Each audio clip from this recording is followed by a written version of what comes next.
পৃষ্ঠা 278। প্রকল্প 9, বিশ্ব শান্তি আন্দোলন।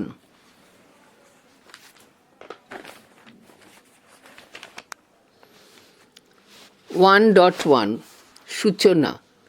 বিশ্ব শান্তি আন্দোলন হলো এমন একটি আন্তর্জাতিক প্রচেষ্টা যার মূল উদ্দেশ্য যুদ্ধ, সহিংসতা ও সংঘাতমুক্ত একটি মানবিক বিশ্ব গড়ে তোলা। বিংশ শতাব্দীতে দুটি বিশ্বযুদ্ধের ভয়াবহ ধ্বংসলীলা মানব সভ্যতাকে শান্তির গুরুত্ব নতুন করে উপলব্ধি করায়। পারমাণবিক বোমার আতঙ্ক এবং ঠান্ডা যুদ্ধের ছায়া বিশ্বজুড়ে এক স্থায়ী শান্তি প্রতিষ্ঠার প্রয়োজনীয়তাকে অপরিহার্য করে তোলে। এই প্রেক্ষাপটেই রাষ্ট্রীয় উদ্যোগের পাশাপাশি সাধারণ মানুষ, শিক্ষাবিদ, মানবাধিকার কর্মী এবং বিভিন্ন সংগঠনের সক্রিয় অংশগ্রহণে এক সংগঠিত বিশ্ব শান্তি আন্দোলনের সূচনা হয়। 1.2 প্রকল্প। আমার বর্তমান প্রকল্পের বিষয় হল কোট বিশ্ব শান্তি আন্দোলন আনকোট। এই প্রকল্পে আমি বিশ্ব শান্তি আন্দোলনের ঐতিহাসিক প্রেক্ষাপট, এর মূল উদ্দেশ্য, এই আন্দোলনের সঙ্গে যুক্ত গুরুত্বপূর্ণ ব্যক্তিত্ব ও প্রতিষ্ঠান এবং বর্তমান বিশ্বে এর প্রাসঙ্গিকতা নিয়ে আলোচনা করব। 1.3 প্রকল্পের উদ্দেশ্য। এই প্রকল্পটি রচনার ক্ষেত্রে আমার কয়েকটি প্রধান উদ্দেশ্য হল: 1. বিশ্ব শান্তি আন্দোলনের ঐতিহাসিক প্রেক্ষাপট, বিশেষত দুই বিশ্বযুদ্ধের পরবর্তী পরিস্থিতি সম্পর্কে জ্ঞান অর্জন করা। 2. সম্মিলিত জাতিপুঞ্জ ইউনাইটেড নেশনস প্রতিষ্ঠার মাধ্যমে প্রাতিষ্ঠানিক শান্তি প্রচেষ্টার স্বরূপ অনুধাবন করা। 3. আন্দোলনের মূল লক্ষ্যগুলি যেমন নিরস্ত্রীকরণ, অহিংস মতাদর্শের প্রসার এবং মানবাধিকার প্রতিষ্ঠা সম্পর্কে জানা। 4. Mahatma Gandhi, Martin Luther King junior, Nelson ম্যান্ডেলার মতো ব্যক্তিত্বদের শান্তি প্রতিষ্ঠায় অবদান বিশ্লেষণ করা। 5. জাতিসংঘ, শান্তিরক্ষী বাহিনী এবং নোবেল শান্তি পুরস্কারের মতো উদ্যোগের ভূমিকা মূল্যায়ন করা। 6. সমসাময়িক বিশ্বের বিভিন্ন সংকট যেমন রাশিয়া ইউক্রেন যুদ্ধ, সন্ত্রাসবাদ এবং জলবায়ু পরিবর্তনের পরিপ্রেক্ষিতে শান্তি আন্দোলনের গুরুত্ব উপলব্ধি করা। 1.4 প্রকল্পের গুরুত্ব। একজন ছাত্র হিসেবে আমার কাছে এই প্রকল্পটির গুরুত্ব অপরিসীম। 2.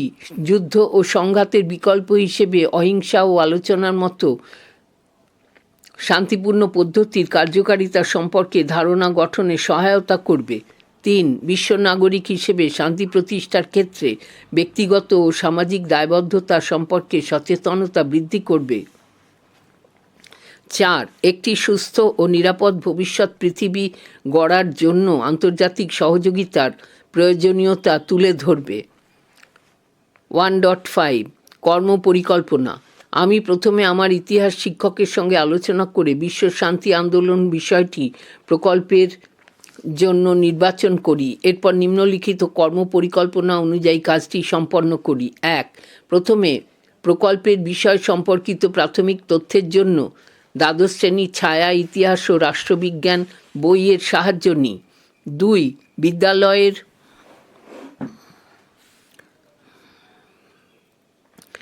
গ্রন্থাগার এবং ইন্টারনেট থেকে জাতিসংঘ, নোবেল কমিটি এবং বিভিন্ন শান্তি সংগঠনের ওয়েবসাইট থেকে তথ্য সংগ্রহ করি।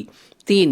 সংগৃহীত তথ্যগুলিকে ঐতিহাসিক প্রেক্ষাপট, উদ্দেশ্য, ব্যক্তিত্ব ও প্রতিষ্ঠান এবং সমসাময়িক গুরুত্ব এই কয়েকটি ভাগে ভাগ করে নিই।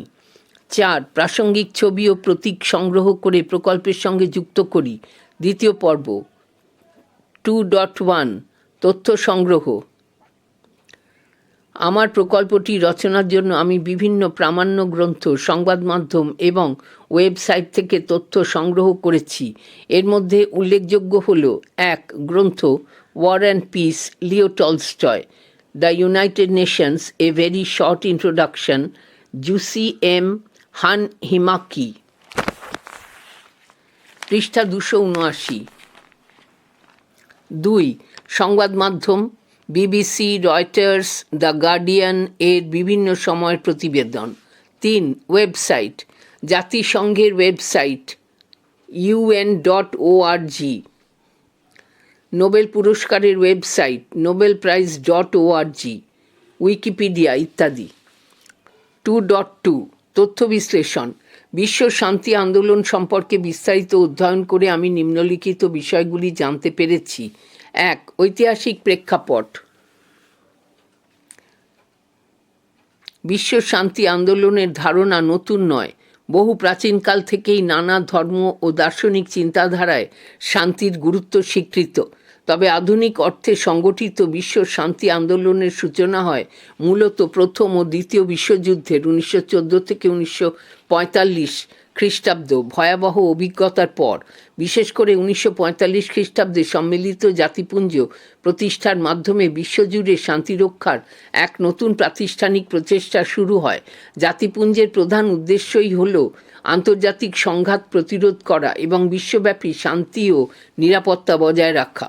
2. আন্দোলনের উদ্দেশ্য। বিশ্ব শান্তি আন্দোলনের মূল লক্ষ্যগুলিকে কয়েকটি ভাগে ভাগ করা যায়। 1. যুদ্ধ ও পারমাণবিক অস্ত্রের বিরোধিতা। পারমাণবিক অস্ত্রের সম্পূর্ণ বিলোপ বা নিরস্ত্রীকরণ এই আন্দোলনের অন্যতম প্রধান দাবি। 2. অহিংস মতাদর্শের প্রসার। আলোচনার মাধ্যমে সমস্যার সমাধান এবং অহিংস প্রতিবাদের ওপর গুরুত্ব আরোপ করা। 3. মানবাধিকার ও ন্যায় বিচার প্রতিষ্ঠা। সামাজিক, অর্থনৈতিক ও রাজনৈতিক ন্যায় বিচার ছাড়া স্থায়ী শান্তি সম্ভব নয়, এই ধারণার প্রচার করা। 4. আন্তর্জাতিক সংলাপ ও সহযোগিতা। বিভিন্ন দেশের মধ্যে পারস্পরিক বোঝাপড়া ও সহযোগিতা বৃদ্ধির মাধ্যমে সংঘাতের সম্ভাবনা হ্রাস করে শান্তিপূর্ণ সহাবস্থান সুনিশ্চিত করা। 3. গুরুত্বপূর্ণ ব্যক্তি ও প্রতিষ্ঠান। 1. ব্যক্তিত্ব। মহাত্মা গান্ধী, তাঁর সত্যাগ্রহ ও অহিংসা নীতি বিশ্বজুড়ে শান্তি আন্দোলনের অনুপ্রেরণা। মার্টিন লুথার কিং জুনিয়র, মার্কিন যুক্তরাষ্ট্রে নাগরিক অধিকার আদায়ের জন্য অহিংস আন্দোলন পরিচালনা করেন। নেলসন ম্যান্ডেলা, দক্ষিণ আফ্রিকায় বর্ণ বৈষম্য বিরোধী দীর্ঘ ও শান্তিপূর্ণ সংগ্রামের প্রতীক। 14 দলাই লামা, তিব্বতের আধ্যাত্মিক নেতা এবং বিশ্ব শান্তির অন্যতম প্রধান প্রচারক। 2. প্রতিষ্ঠান।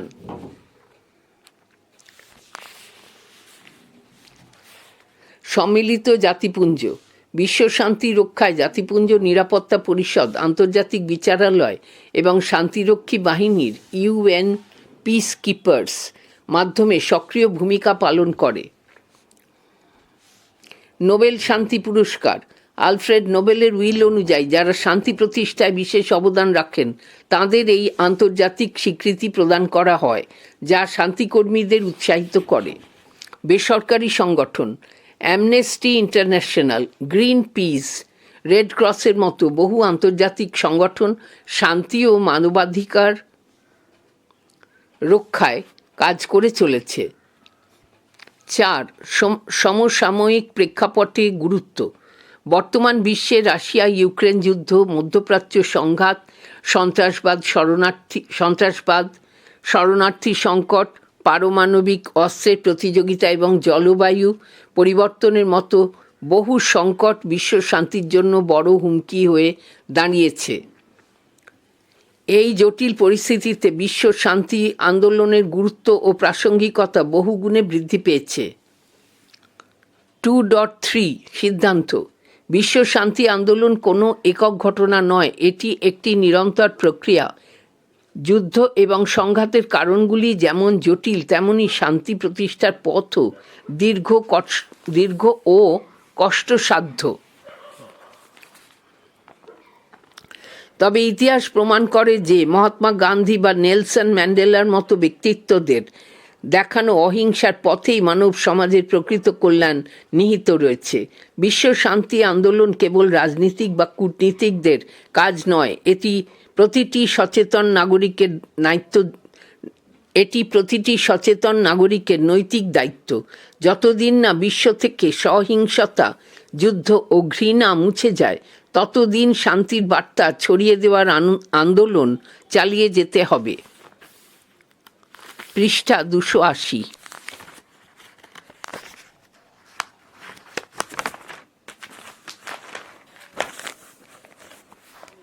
তৃতীয় পর্ব। 3.1 পাঠের সীমাবদ্ধতা। শান্তি আন্দোলন একটি অত্যন্ত ব্যাপক বিষয়, তাই প্রকল্পের সীমিত পরিসরে এর সমস্ত দিক বিস্তারিতভাবে আলোচনা করা সম্ভব হয়নি। 2. এই আন্দোলনের সাফল্য বা ব্যর্থতা পরিমাপ করার কোনো নির্দিষ্ট মাপকাঠি না থাকায় এর প্রভাব মূল্যায়ন করা কঠিন।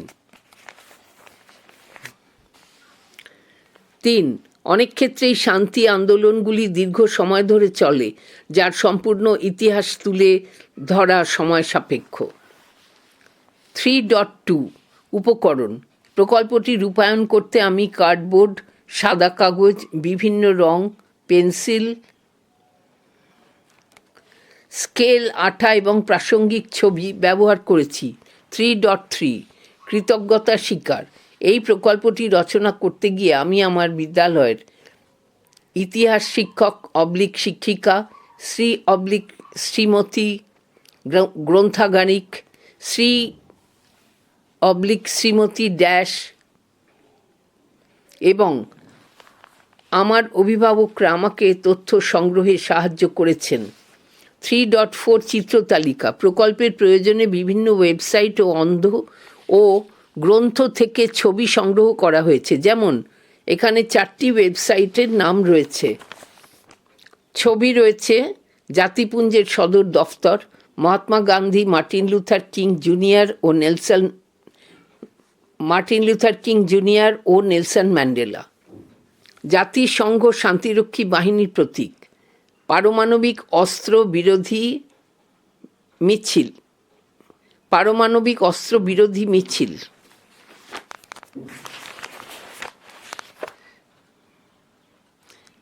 HS model question paper with answer, সংক্ষিপ্ত